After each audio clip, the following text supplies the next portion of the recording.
అన్నయ్య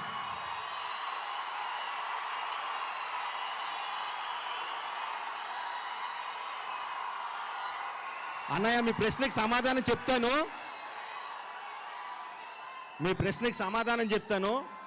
అయ్యో 4 ముక్కలు బట్టి పట్టుకొచ్చాను, కన్ఫ్యూజ్ చేయదు. కన్ఫ్యూజన్లో ఎక్కువ కట్టాను మహేష్ని కూడా కాదు.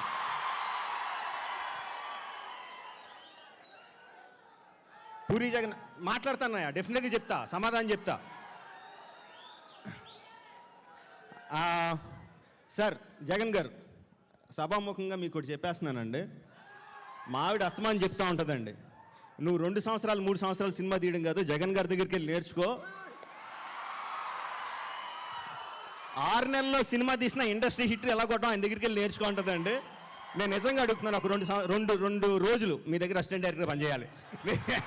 నేను సీరియస్గా మనస్ఫూర్తిగా అడుగుతున్నాను, ఒప్పుకుంటారా? నెక్స్ట్ సినిమాకి 2 days నేను అసిస్టెంట్ డైరెక్టర్గా వస్తా. మీరు తీయలేక మీకు తీయవచ్చు. నేను నిజంగా రాదా, నిజంగా చెప్తున్నాను ఇది. ఓకేనా? Okay, thank you. ఫంటాస్టిక్ అండి జగన్ గారు.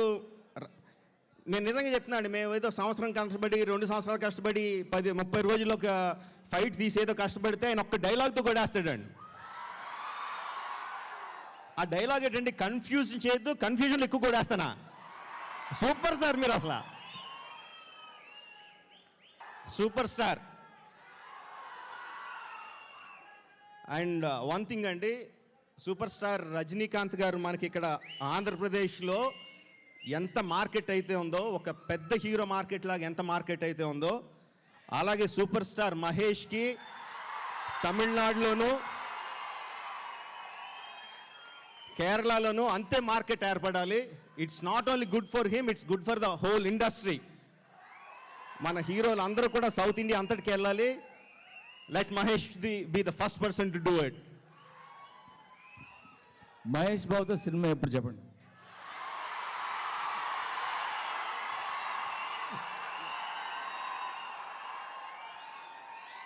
మీతో అడిగించుకోవడం చాలా బాగుంటుందండి.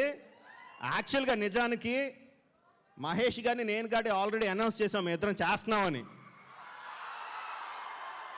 ఓకే, ఇప్పుడు చిన్న పాయింట్ ఏంటంటే, ఓకే డెఫినెట్గా చేస్తున్నాం, మేము ఇద్దరం సినిమా చేస్తున్నాం.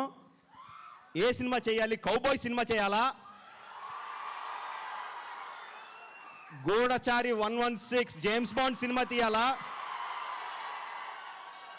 అల్లూరు సీతారామరాజు తీయాలా?